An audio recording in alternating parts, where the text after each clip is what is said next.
Bienvenue pour ce premier épisode des Légendaires, un format où on va revenir sur les légendes de la BD et où je vais vous faire découvrir quelques anecdotes peu connues, en tout cas je le pense, sur une œuvre pour le coup ultra connue. Pour la première, je me suis dit que j'allais choisir ce qui me semblait le plus marquant, le plus pilier dans la bande dessinée que j'ai lue, que j'ai vécue, et quoi de plus incontournable que Tintin, le reporter d'Hergé qui a été vendu à des millions d'exemplaires à travers le monde. Tout le monde a au moins lu, sinon vu, un tome de ses aventures. C'est donc parti pour quelques infos étonnantes sur cette BD légendaire. Et vous regardez Légendaire. Première info étonnante, le pseudo facile. Alors pas la plus étonnante, mais un bon moyen de démarrer pour trouver son pseudo notamment. Hergé n'est pas allé chercher très loin. De son vrai nom, Georges Rémy, il a simplement pris ses initiales, les a inversées, et boum, ça fait des chocs à pic. Voilà, c'est sûr que c'est pas l'info la plus originale, mais j'avais envie de vous rappeler ce petit truc qui pourra pourquoi pas vous servir si d'aventure vous aussi vous cherchez un pseudo. Bon par contre, je vous déconseille la manœuvre si vous vous appelez Denis Pichon ou Quentin Prédon par exemple, vous voyez, ça marche moins. Seconde info étonnante, Hergé était visionnaire. Et ça se voit grâce à une histoire, Tintin a marché sur la Lune. Pour que vous compreniez bien ma démonstration, on va revenir aux sources de l'histoire dans la vraie vie. On a marché sur la Lune a d'abord été sérialisé dans le magazine Tintin, c'est-à-dire que des parties de l'histoire se sont succédées entre 1952 et 1953. Et c'est en 1954, retenez bien les dates, c'est important, que Tintin On a marché sur la Lune, l'un des albums que je trouve personnellement l'un des plus marquants de la série, est paru. Alors Hergé avait fait des recherches très poussées sur le sujet, dans le but de proposer une histoire qui soit la plus crédible possible. Et justement, quand on se rappelle que Neil Armstrong n'a marché sur la Lune qu'en 1969, soit 15 ans après l'apparition de l'album, on se dit qu'il avait plutôt bien fait son boulot, le Georginou. Ah oui, je trouve cet album ultra marquant, pas uniquement pour son histoire, mais pour autre chose. Alors c'est un souvenir d'enfant, probablement, c'est la première fois qu'on se rendait compte que le professeur Tournesol, c'était vraiment un scientifique de génie, et pas juste un personnage complètement loufoque, notamment parce que enfin, grâce à son sonotone dans cet album, et également dans l'épisode de la série animée qui lui est consacré, eh bien il comprenait vraiment ce que les autres personnages lui disaient. Info étonnante numéro 3, les inspirations pour les personnages. Puisqu'on parle de Trifon Tournesol, autant s'attarder un peu sur lui. Bien souvent, pour créer des personnages, les auteurs se basent sur des gens de leur entourage ou alors des gens connus. Et Hergé n'a pas fait exception à la règle, il a même fait les deux, puisque pour créer le personnage du professeur Tournesol, il s'est inspiré de son voisin. Oui, jusque-là rien de fou, sauf que son voisin c'était Auguste Piccard, accessoirement astrophysicien, qui a travaillé sur la stratosphère, qui a également inventé des engins pour plongée profonde, même si l'histoire ne dit pas si ces engins avaient un design de requin. Autre info sur le bonhomme, il a inventé le ballon stratosphérique, qui lui a permis de monter à 16 000 mètres d'altitude, du coup il est considéré par la NASA comme le premier astronaute de l'histoire. Pas la moitié d'un trou de balle quoi. Ah oui, si le nom d'Auguste Piccard vous dit quelque chose, c'est peut-être aussi parce que vous pensez au personnage de Jean-Luc Picard dans Star Trek. En l'occurrence, il y a bien un lien, mais pas direct, c'est avec son frère cette fois, puisque Gene Roddenberry, le créateur de l'univers Star Trek, s'est inspiré de Jean Picard pour créer Jean-Luc Picard, et vu que Jean et Auguste étaient jumeaux, bon c'est un peu du pareil au même. Autre personnage important, celui de Chang que l'on a découvert dans le Lotus Bleu et qui est aussi au centre de l'intrigue de Tintin au Tibet. Pour le créer, Hergé s'est directement inspiré d'un de ses amis, Chang Tong-jen. Quand Hergé a voulu créer une histoire de Tintin en Chine, il a cherché à se documenter et c'est le père Gosser, qui s'occupait d'étudiants chinois à l'université de Louvain, qui lui a fait rencontrer Chang Tong-jen à l'époque, étudiant aux Beaux-Arts, c'était en 1934. Et pendant un an, Chang sera le coach d'Hergé et sa principale source de documentation pour parler de la Chine. Ils se verront tous les dimanches. De là va naître une solide amitié qui fut pourtant pas mal mise à mal par la suite, puisqu'en 1935, Chang retourne en Chine où il va devenir un sculpteur et un aquarelliste renommé. Mais la révolution culturelle va réduire en cendres toute son œuvre, toutes ses réalisations sont détruites, il sera interné dans un camp de rééducation et il deviendra simple balayeur. Hergé cherchera longtemps à retrouver son ami disparu, ce qui sera possible seulement en 1981, l'année où les deux hommes se retrouveront. S'il est bien un personnage incontournable de Tintin, en dehors du fameux journaliste à la houppette bien sûr, c'est son compagnon, Milou. Et pour créer le célèbre fox terrier de Tintin, Hergé s'est inspiré de rien de moins que son premier amour. Marie-Louise, mais que Hergé surnommait Milou. Un amour qui a d'autant plus marqué l'auteur qu'il fut brisé par les parents de Marie-Louise devant la pauvre situation sociale d'Hergé, qui n'était que coursier à l'époque. Bah oui, comme on dit, pas de moula, tu te maries pas. Et si vous me demandez si Milou est un hommage ou une vengeance, je vous répondrai c'est un chien parce que c'est tout ce qu'on sait à ce sujet. Et pour finir ce tour des inspirations des personnages emblématiques, parlons de la Castafiore. Plusieurs hypothèses sont avancées pour expliquer la création du personnage. La première, c'est qu'Hergé aurait pu s'inspirer de Florence Foster Jenkins, une riche héritière de New York, qui avait l'habitude de proposer à ses invités à dîner un récital de son cru à la fin de chaque repas.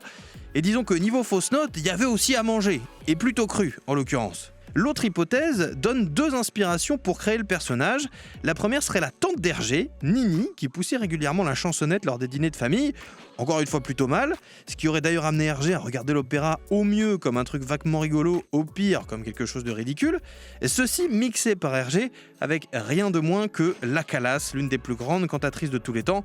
Bon là, l'inspi c'était plus pour le caractère de diva, pas pour le talent. Info étonnante numéro 4. Vive les bons hommes! Je continue dans les transitions toutes trouvées pour aborder l'info suivante. L'univers de Tintin est avant tout masculin. Et à ce titre, la Castafiore fait figure d'exception, puisqu'à part Bianca, les proches de Tintin sont tous des gars, un fait qui a d'ailleurs amené beaucoup de monde à se poser des questions sur la sexualité de notre héros à la houppette blonde. En fait, pour trouver la raison de cet état de fait, il faut plutôt regarder le contexte social de l'époque, ainsi que la législation en matière de presse, puisque les publications pour la jeunesse étaient très encadrées et avaient des limitations très strictes. Fallait pas t'attendre à voir un bout de téton dépassé en ce temps-là. Et ceci est en plus à mettre en parallèle du contexte social, puisqu'à l'époque, les jeunes, dans la vie de tous les jours, étaient clairement séparés. Il n'y avait pas de mixité à l'école, mon gars. Et Hergé, qui avait vécu dans un milieu catholique conservateur, qui avait été scout, il avait quasiment eu que des poteaux. Et c'est ce qui a amené à retrouver tout ça dans Tintin. Info étonnante numéro 5, Hergé et Spielberg, ça remonte à loin. Le film Les Aventures de Tintin, le secret de la licorne est sorti en 2011, mais le projet remonte à beaucoup plus loin. Et figurez-vous que ça démarre avec du babysitting. Melissa Mathison, qui était à l'époque la compagne d'Harrison Ford, avait fait du babysitting dans sa jeunesse pour payer ses études dans une famille française. Ce qui lui avait aussi permis de découvrir l'intégrale de Tintin. Et c'est elle qui va offrir le crabe aux pinces d'or à Spielberg. Et là, notre petit Steven, quand on lui a filé le bouquin, il a dévoré les pages de la BD, ce qui est d'autant plus marquant au niveau du coup de cœur que la BD n'était pas traduite. Donc Spielberg, après, il contacte les éditions Casterman pour obtenir les droits et fait un film. Casterman transmet à Hergé, qui est méga chaud, mais il ne peut pas se déplacer aux États-Unis puisqu'à ce moment-là, il est très malade. Du coup, il envoie son secrétaire et un de ses amis proches, Alain Barrand, pour discuter à sa place. Alain Barrand fait l'aller-retour, et quand il revient en Belgique, il fait son compte-rendu à Hergé. Tout le monde est au taquet pour faire le film, mais il n'y a qu'une petite chose qui pourrait coincer. Spielberg a été très clair, il veut pouvoir adapter Tintin en toute liberté, et donc faire ce qu'il veut avec l'œuvre. Et là, Hergé, qui entre-temps avait regardé plusieurs de ses films, à la surprise générale dit « Ok ». Il voit en Spielberg un authentique créateur, et il est prêt à lui confier son œuvre. Hergé a choisi Spielberg. Malgré cet engouement, le projet subira un coup d'arrêt avec la mort de l'auteur l'année suivante, même si un premier script avait déjà été mis en place. D'ailleurs, ce premier script, c'était une adaptation de Tintin au Congo, et il faudra attendre 2002 pour qu'un nouveau apparaisse, basé cette fois sur le diptyque Le secret de la licorne et le trésor de Rackham le Rouge. Le temps que le projet se fasse 8 ans plus tard, des éléments du crabe aux pinces d'or sont rajoutés au scénar, et quand on sait que c'est avec celui-là que Spielberg a découvert Tintin, la boucle est bouclée. Info étonnante numéro 6, les problèmes. Puisqu'on a commencé à en parler, autant citer ce qui est probablement l'une des plus grosses polémiques de l'œuvre d'Hergé, son second tome, Tintin au Congo. Une histoire où la description faite de l'Afrique est raciste et colonialiste, une histoire qu'Hergé lui-même a remaniée plusieurs fois pour lui permettre d'être publiée dans certains pays, et c'est pas quelque chose de récent qui date de notre époque actuelle, puisque dès les années 60, ça avait été compliqué et la réception de cet album était pas toujours très bonne dans beaucoup de pays. Hergé était-il raciste ?